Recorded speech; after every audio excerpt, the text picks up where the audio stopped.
नमस्कार दोस्तों, स्वागत है आपका फार्मा रॉक्स के यूट्यूब एजुकेशन चैनल में। तो आज हम सीखने वाले हैं ज़ापोरिल टैबलेट के बारे में। तो हम सीखेंगे उसके बेसिक यूज़ के बारे में कि कौन से अलग अलग मेडिकल कंडीशंस को ट्रीट करने के लिए ज़ापोरिल टैबलेट जो है वो यूज़ किया जाता है। साथ ही जानेंगे उसके डोज के बारे में, उसके साइड इफ़ेक्ट्स के बारे में सीखेंगे एंड वार्निंग एंड कॉन्ट्राइंडिकेशंस की डिटेल स्टडी करते हैं। तो इसके बारे में मैं आपको थोड़ा बेसिक बता दूं कि ये ऐसे क्लास का मेडिकेशन है कि जिसको हम एंटीसाइकोटिक ड्रग्स कहते हैं। और ये मेडिकेशन जो अलग अलग मानसिक बीमारियां होती है उसके इलाज में जो है वो यूज़ की जाती है। और उसको ऐसा भी कहा जाता है कि जो मनोवैज्ञानिक दवा के तौर पे भी इसको जो है वो कहा जाता है कि जो अलग अलग मानसिक बीमारियां होती है, मेंटल हेल्थ से जुड़े जो प्रॉब्लम होते हैं उसको ठीक करने के लिए ज़ापोरिल 100 टैबलेट जो है वो यूज़ की जाती है। तो उसकी डिटेल स्टडी करते हैं और जानते हैं ये मेडिकेशंस के बारे में। तो उसके लेबल की हम पहले तो अच्छे से स्टडी करेंगे, जानेंगे कि उसके कितने डोज में आप उसको यूज़ कर सकते हैं। उसके साइड इफ़ेक्ट एंड वार्निंग्स को भी समझना जरूरी है, बिकॉज सबसे पहले तो मेडिकेशंस की सेफ्टी ज़रूरी होती है। तो सेफ्टी के लिए यूज़ से बेहतर है कि पहले उसके साइड इफ़ेक्ट्स क्या होते हैं, आपको वो मेडिकेशन सूट हो रही है नहीं, तो वो सब जानना भी जरूरी है। उसकी भी हम डिटेल स्टडी करेंगे और जानेंगे कि किस तरह से ज़ापोरिल टैबलेट जो है वो काम करता है। तो ऐसे ही आपको बहुत सारी दवाइयों के बारे में सीखना है तो हमारे मेडिसिन कोर्स को आप ज्वाइन कर सकते हैं कि फार्मा रॉक्स के ऐप ऊपर आप ये कोर्स को जो है वो ज्वाइन कर सकते हैं। तो मेडिसिन कोर्स के अंदर आप अलग अलग दवाइयों के बेसिक यूज़ के बारे में सीख सकते हैं, उनके डोज के बारे में, उनके साइड इफ़ेक्ट्स क्या होती है, वार्निंग एंड कॉन्ट्राइंडिकेशंस के बारे में सीख सकते हैं। तो ये कोर्स को ज्वाइन करने के लिए हमें व्हाट्सएप कर सकते हैं 9016312020 पे। तो यहाँ पे स्क्रीन पे आपको डिटेल दिख रही है या फिर डिस्क्रिप्शन बॉक्स भी आप चेक कर सकते हैं। तो आप समझते हैं ज़ापोरिल 100 टैबलेट के बारे में। तो ये ऐसे क्लास का मेडिकेशन है कि जिसको हम एंटीसाइकोटिक ड्रग कहते हैं। एंटीसाइकोटिक ड्रग्स मतलब कि ऐसी दवाइयाँ कि जो मनोवैज्ञानिक दवा के तौर पे उसको यूज़ किया जाता है, मतलब कि जो अलग अलग मानसिक बीमारियाँ होती है उसके इलाज में ये एंटीसाइकोटिक ड्रग्स जो है वो यूज़ किए जाते हैं। साथ ही साथ जो साइकोसिस की जो कंडीशन होती है, मतलब कि एक मानसिक बीमारी या फिर मानसिक विकृति है आपके अंदर, तो इसके ठीक करने के लिए भी ये मेडिकेशन जो है वो यूज़ की जाती है। तो ज़ापोरिल जो है वो उसका ब्रांड नेम है और उसके अंदर जो सॉल्ट कंटेंट है वो है क्लोज़ापिन 100 करके है, कि क्लोज़ापिन जो है वो 100 मिलीग्राम जितना ये टैबलेट के अंदर प्रेजेंट है। और इसके मैन्युफैक्चर की हम बात करें तो आइकॉन लाइफ साइंसेज उसके मैन्युफैक्चर है और उसका हेड ऑफिस जो है वो हैदराबाद में है। तो यहाँ पे आप उसके लेबल की स्टडी अच्छे से करिए। तो लेबल में हम यहाँ पे देख रहे हैं कि RX लिखा हुआ है, मतलब कि एक प्रिस्क्रिप्शन बेस्ड मेडिकेशन है। क्लोज़ापिन टैबलेट जो इंडियन फार्माकोपिया के स्टैंडर्ड के अकॉर्डिंग टू बनाया गया है, उसके अंदर 100 मिलीग्राम जितना क्लोज़ापिन प्रेजेंट है, कि जो एक एंटीसाइकोटिक ड्रग है। ज़ापोरिल जो है उसका ब्रांड नेम है कि जो आइकॉन लैब साइंसेस ने दिए हैं। और हिंदी में भी आप उसका नाम जो है वो नीचे लिखा हुआ देख सकते हैं। फिर यहाँ पे आपको देखना है कि ये अनकोटेड टैबलेट है, उसके ऊपर कोई भी प्रकार का कोटिंग नहीं किया हुआ है। 100 मिलीग्राम की स्ट्रेंथ है।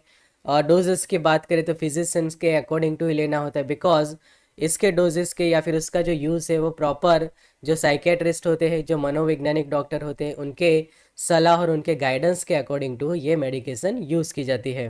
फिर बच्चों से ये मेडिकेशन को आपको खासकर दूर रखनी है। और शेड्यूल एच ड्रग होने के कारण जब भी ये रिटेल में बेची जाती है तो प्रिस्क्रिप्शन के साथ ही उसको जो है वो बेचा जाता है। और उसका जो स्टोरेज है वो आपको अच्छे से करना है, लाइट से उसको प्रोटेक्ट करना है, मॉइस्चर से प्रोटेक्ट करना है, और टेम्परेचर जो है वो 30 डिग्री से ज़्यादा ना हो।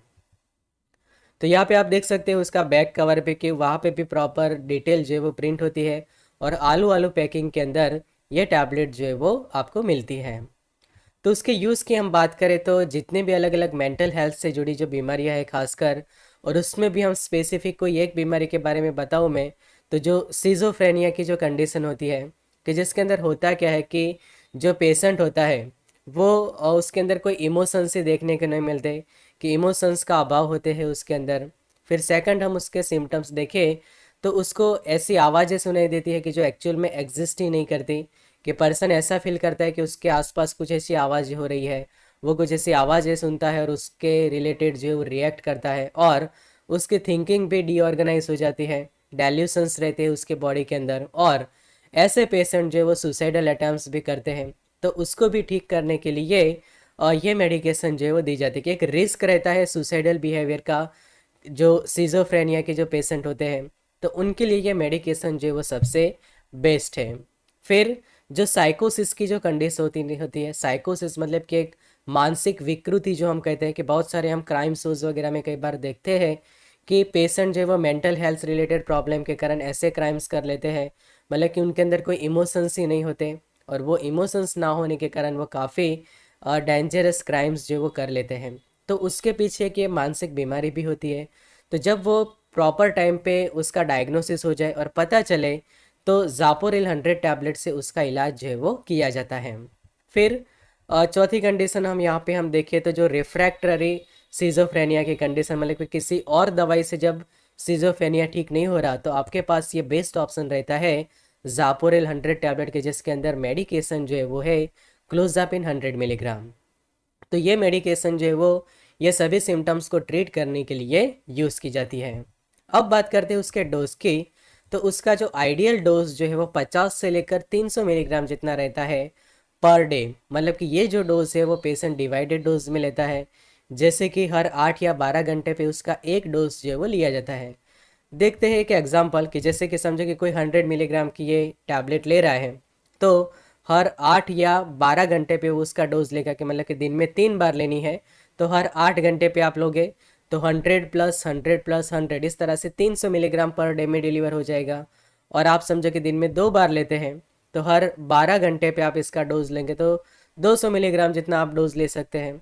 तो इस तरह से इसका जो है वो डोज जो है वो फिक्स किया जाता है।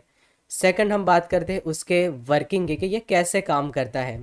तो हमारे शरीर के अंदर कुछ ऐसे केमिकल्स रिलीज होते हैं जिसका नाम है डोपामाइन एंड सेरोटोनिन।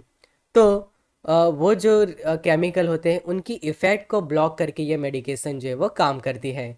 तो जो रिसेप्टर्स होते हैं, डोपामाइन रिसेप्टर या फिर जो सेरोटोनिन रिसेप्टर्स, तो उनके ऊपर ये मेडिकेशन जो है वो टारगेट करती है और उनकी इफ़ेक्ट को ब्लॉक कर देती है, कि जिससे ये मेंटल हेल्थ से जुड़े जो सिम्टम्स होते हैं, जो प्रॉब्लम्स होते हैं, कि लाइक पेशेंट के मूड स्विंग्स हो रहे हैं, मूड बिहेवियर, फिर उसके जो थॉट है उसको इम्प्रूव करने में जो है वो काफ़ी मदद मिलती है। तो स्पेशली जो सिजोफ्रेनिया के जो पेशेंट होते हैं, तो उनके जो मूड जो काफ़ी ज़्यादा स्विंग्स होते हैं, हेल्यूसिनेशंस में वो रहते हैं, कि वो बहुत ज़्यादा ओवर थिंकिंग करते रहते हैं, सोचते रहते हैं कि जो एग्जिस्ट ही नहीं करता, उनको ऐसी आवाज़ें सुनाई देती है। तो ये सभी प्रॉब्लम को ये medication serotonin as well as जो डोपामाइन रिसेप्टर्स होते हैं उनकी इफ़ेक्ट को ब्लॉक करके जो है वो यूज़फुल इफ़ेक्ट देता है। तो फार्माकोलॉजिकली हम देखें तो अलग अलग न्यूरोट्रांसमीटर्स को ये ब्लॉक करता है, जैसे कि डोपामाइन के जो टाइप 4 रिसेप्टर होते हैं इनको ब्लॉक करता है, सेरोटोनिन के टाइप 2 रिसेप्टर को ब्लॉक करेगा, नॉरएपिनेफ्रिन रिसेप्टर है, acetylcholine receptor and histamine receptor. तो ये अलग अलग जो न्यूरोट्रांसमीटर रिलेटेड जो रिसेप्टर्स है उनको ब्लॉक करके ये मेडिकेशन जो है वो काम करती है। जैसे कि यहाँ पे आप देख रहे हैं D2 मतलब कि डोपामाइन रिसेप्टर है, H1 मतलब कि हिस्टामाइन रिसेप्टर है, फिर 5-HT2A मतलब कि 5 हाइड्रोक्सी ट्रिप्टामाइन जो सेरोटोनिन जो कहा जाता है वो रिसेप्टर को ब्लॉक करता है, मस्कारेनिक M1 एंड M3 रिसेप्टर को भी ब्लॉक करता है, और अल्फा 1 रिसेप्टर को भी ये ब्लॉक करके अपनी फार्माकोलॉजिकल एक्शन देता है। तो अब ये दवाई की कुछ साइड इफ़ेक्ट्स है, तो साइड इफ़ेक्ट्स अच्छे से समझिए। तो सबसे पहले उसकी एक साइड इफ़ेक्ट है स्वेटिंग की। जो भी पर्सन ये मेडिकेशन लेता है तो उसको काफ़ी ज़्यादा पसीना होता है, तो ये एक साइड इफ़ेक्ट डेवलप होती है। सेकंड, लो ब्लड प्रेशर, कि पेशेंट का ब्लड प्रेशर जो अचानक से डाउन हो सकता है और उसी के कारण जो उसको पसीना भी होता है, तो ये दो उसकी एक मेजर साइड इफ़ेक्ट्स हम कह सकते हैं। तो खासकर ट्रीटमेंट जो है वो लो डोज से ही शुरू की जाती है, बिकॉज जो हमने रेंज देखी कि 50 से लेकर 300 मिलीग्राम पर डे जितना पेशेंट ले सकता है, तो कई बार 100 मिलीग्राम पर डे ले तो भी जो है वो इनफ रहता है कि जैसे साइड इफ़ेक्ट्स जो है वो कम हो जाए। फिर ड्राई माउथ मतलब कि गला सूख रहा है ऐसा पेशेंट फील करता है। चौथी साइड इफ़ेक्ट हम देखें तो नॉज़िया वॉमिटिंग, कि उल्टी होती है, जी घबराता है ये टैबलेट लेने के बाद। फिर कुछ लोगों को कॉन्स्टिपेशन हो जाता है, कब्ज़ का प्रॉब्लम हो जाता है, एंड विजुअल डिस्टर्बेंस मतलब कि आपको देखने में दिक्कत आती है, ब्लर विज़न हो जाना, जैसे कुछ साइड इफ़ेक्ट्स ये कर सकती है।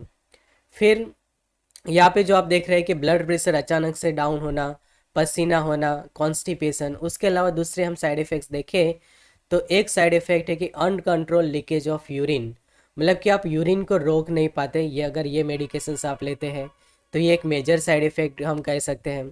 टैकीकार्डिया मतलब कि आपके हार्ट रेट जो है वो बढ़ना, मतलब कि इंक्रीज इन हार्ट बीट, कि आपके दिल की धड़कनें जो है वो बढ़ती है।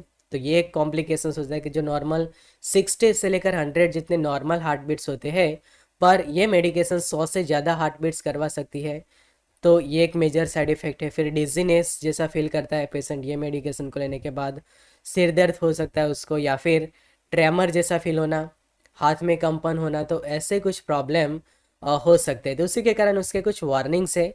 तो पहली वार्निंग ये है कि अगर आप ऐसे पेशेंट हैं कि जिनका ब्लड प्रेशर लो रहता है, तो ऐसे लोगों को ये मेडिकेशन नहीं देनी चाहिए, बिकॉज ये मेडिकेशन उनका ब्लड प्रेशर और ज़्यादा कम करवा सकते हैं, कि जिससे काफ़ी लाइफ थ्रेटनिंग प्रॉब्लम हो सकते हैं, जानलेवा कंडीशन हो सकती है। तो पहला ध्यान ये रखना चाहिए। तो जब ये मेडिकेशंस किसी को प्रिस्क्राइब की जाती है, तो उसकी मेडिकल हिस्ट्री भी चेक की जाती है कि उसको बीपी का प्रॉब्लम तो नहीं है, और उसमें समझो कि लो बीपी का प्रॉब्लम है उसको, तो ये मेडिकेशन नहीं दी जाती। सेकंड, क्लोज़ापिन की आपको एलर्जी है तो ये ज़ापोरिल टैबलेट आप यूज़ ना करें। तीसरी, बच्चों में ये मेडिकेशन को यूज़ नहीं की जाती। चौथी कंडीशन हम देखें तो प्रेगनेंसी के दौरान भी आप उसको यूज़ ना करें। पांचवी कंडीशन, अल्कोहल के साथ उसको यूज़ ना करें, कि अगर कोई अल्कोहल कंजप्शन कर रहा है तो उसके साथ ज़ापोरिल यूज़ ना करें, बिकॉज उससे क्या हो सकता है कि आप बहुत ज़्यादा ड्राउसीनेस जैसे आपको फील होगा, डिजीनेस जो है वो और ज़्यादा बढ़ सकती है। तो ये खास आप ध्यान रखें कि अल्कोहल के साथ उसको यूज़ ना करें। और छठी कंडीशन, अगर कोई हार्ट पेशेंट है तो हार्ट पेशेंट को ये मेडिकेशन कभी भी नहीं देनी चाहिए।